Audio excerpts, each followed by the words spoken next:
നമസ്കാരം. രാജ്യത്തെ ഞെട്ടിച്ച നാസിക്കിലെ ടാറ്റ കൺസൾട്ടിംഗ് സർവീസസിലെ നിർബന്ധിത മതപരിവർത്തനവും ലൈംഗിക പീഡനവും സംബന്ധിച്ച ഭീകരബന്ധം സംശയിക്കുകയാണ് അന്വേഷണ സംഘം. കടുത്ത ഇന്ത്യ വിരുദ്ധനും വിവാദ മതപ്രഭാഷകനുമായ സാക്കിർ നായിക്കിന്റെ അദൃശ്യ സാന്നിധ്യം മറനീക്കി വരുന്നതായാണ് ഇപ്പോൾ ലഭിക്കുന്ന വിവരം. NIAക്ക് ഇക്കാര്യത്തിൽ വസ്തുത പുറത്തു കൊണ്ടുവരാൻ കഴിയുമോ എന്ന ചോദ്യമാണ് ഇവിടെ ഉയരുന്നത്. വീഡിയോയിലേക്ക് കടക്കും മുൻപ് ഒരു അഭ്യർത്ഥന. നമ്മുടെ ചാനൽ നിങ്ങൾക്ക് ഇഷ്ടപ്പെടുകയാണെങ്കിൽ ലൈക്ക് ചെയ്യുക, കമന്റ് ചെയ്യുക, സബ്സ്ക്രൈബ് ചെയ്യുക, പ്രിയപ്പെട്ടവർക്കായി പങ്കുവെക്കുക. ഇഷ്ടമായില്ലെങ്കിൽ അക്കാര്യവും രേഖപ്പെടുത്തുക. നിങ്ങളുടെ പിന്തുണ മാത്രമാണ് ഞങ്ങളുടെ പിൻബലം. ഇക്കഴിഞ്ഞ മാർച്ച് 26-ന് ദേവലാലി പോലീസ് സ്റ്റേഷനിൽ ഒരു യുവതി നൽകിയ പരാതിയാണ് നാസിക്കിലെ TCSൽ നടന്നിരുന്ന പീഡനങ്ങളും നിർബന്ധിത മതപരിവർത്തനവും പുറത്തു കൊണ്ടുവരാൻ ഇടയാക്കിയത്. ഇത് സംബന്ധിച്ച 9 FIRകളാണ് ഇതുവരെ രജിസ്റ്റർ ചെയ്തിരിക്കുന്നത്.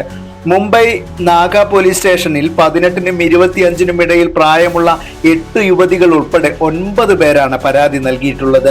പരാതി പ്രകാരം 7 ജീവനക്കാരെ ഇതിനോടകം പോലീസ് അറസ്റ്റ് ചെയ്തിട്ടുണ്ട്. TCS ഒരു BPO സ്ഥാപനമാണ്. ഉപഭോക്തൃ സേവനം, ശമ്പള വിതരണം, ഇൻഫർമേഷൻ ടെക്നോളജി പോലുള്ള സേവനം നൽകുന്ന സ്ഥാപനത്തിൽ 170ഓളം പേർ ജോലി ചെയ്തിരുന്നതായാണ് പറയപ്പെടുന്നത്. 4 വർഷത്തോളമായി ഇവിടെ ലൈംഗിക ചൂഷണങ്ങളും നിർബന്ധിത മതപരിവർത്തന ശ്രമങ്ങളും നടക്കുന്നതായാണ് വ്യക്തമാവുന്നത്. Operations manager Ashwini Chainani, team ലീഡർമാരായ ഡാനിഷ് ഷെയ്ഖ്, തൗഫീഖ് അട്ടാർ, ഷാഫി ഷെയ്ഖ്, ആസിഫ് അൻസാരി, റസാമേമൻ, ഷാരൂഖ് ഖുറേഷി എന്നിവരാണ് ഇതുവരെ അറസ്റ്റിലായിരിക്കുന്നത്. Human resource manager Nida Khan ഒളിവിലാണ്.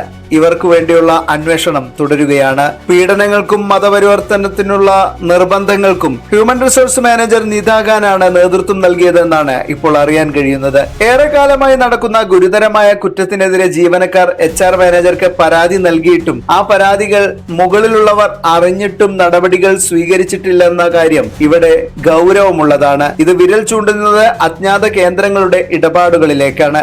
അന്താരാഷ്ട്ര ഭീകരബന്ധം സംശയിക്കുന്നതിന്റെ സാഹചര്യത്തിലേക്കാണ് കേസ് മുന്നോട്ടു പോകുന്നത്. ഇതുകൊണ്ട് തന്നെയാണ് NIA അന്വേഷിക്കാൻ രംഗത്തിറങ്ങിയതും. പ്രതികൾക്ക് വിദേശ ഭീകര ഗ്രൂപ്പുകളുടെ സഹായം ലഭിച്ചതായാണ് പ്രാഥമിക വിവരം. NIAക്ക് പുറമെ മഹാരാഷ്ട്ര ഭീകര വിരുദ്ധ സ്ക്വാഡും ഇന്റലിജൻസ് ബ്യൂറോയും കേസിൽ അന്വേഷണം ഊർജിതമാക്കിയിട്ടുണ്ട്. പീഡനത്തിനിരയായവരോട് അനുനയത്തിന്റെ ഭാഗമായി മലേഷ്യയിൽ മികച്ച ശമ്പളത്തോടെ ജോലി വാഗ്ദാനം ചെയ്തതൊക്കെ ഇപ്പോൾ പുറത്തു വരികയാണ്. ഒളിവിൽ കഴിയുന്ന ഹിദ ഖാനെ അറസ്റ്റ് ചെയ്താൽ മാത്രമേ ഇക്കാര്യത്തിൽ കൂടുതൽ വിവരങ്ങൾ വ്യക്തമാകൂ. മലേഷ്യയിൽ കഴിയുന്ന കടുത്ത ഇന്ത്യ വിരുദ്ധനായ വിവാദ മതപ്രഭാഷകൻ സാക്കിർ നായിക്കിന്റെ സ്വാധീനം സംഭവത്തിന് പിന്നിലുള്ളതായാണ് പുറത്തുവരുന്ന വിവരം. ഇയാളുമായി പ്രതികൾ വീഡിയോ കോൾ ചെയ്തതിന്റെ ഡിജിറ്റൽ തെളിവുകൾ അന്വേഷണ സംഘത്തിന് ലഭിച്ചതായാണ് സൂചന. നിർബന്ധിത മതപരിവർത്തനം നടപ്പാക്കാൻ ഇത്തരം സ്ഥാപനങ്ങളിൽ ചില ഗ്രൂപ്പുകൾ പ്രവർത്തിക്കുന്നതായാണ് രഹസ്യ വിവരങ്ങൾ. ഇതുമായി ബന്ധപ്പെട്ട കാര്യങ്ങൾ അന്വേഷണ സംഘത്തിന് ലഭിച്ചിട്ടുണ്ട്. ഇത് വിദേശ ഫണ്ടുകൾ ഉപയോഗിച്ച് സാധാരണക്കാരെ കെണിയിലാക്കുന്ന സംഘങ്ങളാണെന്നും രാജ്യത്ത് ഇത് സജീവമാണെന്നുമുള്ള സൂചനകളാണ് ഇപ്പോൾ പുറത്തു വരുന്നത്. ഈ വീഡിയോ ഇഷ്ടമായാൽ ചാനൽ സബ്സ്ക്രൈബ് ചെയ്യാൻ മറക്കരുത്. മറ്റൊരു വീഡിയോയുമായി വീണ്ടും വരാം. നന്ദി, നമസ്കാരം.